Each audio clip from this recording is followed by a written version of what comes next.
Hi, to customize sound on your Marshall Minor 4, as a first step, you need to make sure that the earbuds are connected to the phone via Bluetooth. To check this, just go in the phone settings. From here, choose Bluetooth section and make sure that you can see the status connected near the name of your device. Now, after that, go in this Marshall Bluetooth app and also make sure that the earbuds are connected to the app as well, and in that case, you would see those settings. So here you would need to choose Equalizer just by tapping this arrow, and now you can see those two upper tabs. First one is the original Marshall sound, which you cannot adjust, and the second, we can select a preset or create our own. So we got here this range of presets as mid reduction, treble boost, mid boost, and bass boost, and custom, and also Marshall.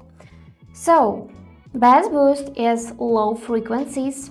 You can just raise the slider if you like your music to rumble with powerful bass, which is ideal for hip hop or electronica. The next is mid boost.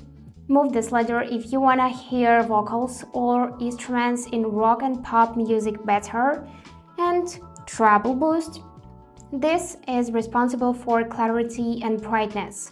The higher you raise it, the more ringing the sound will be, which is suitable for audio files listening to jazz or acoustics. And also we got here the option to customize our equalizer, so you can drag those sliders up and down to make your perfect sound settings. And when you are satisfied with the changes, just go back and it will save all of the changes. And that's it for today. If you like this video, please subscribe, comment and like. And I wish you all the best. Bye bye.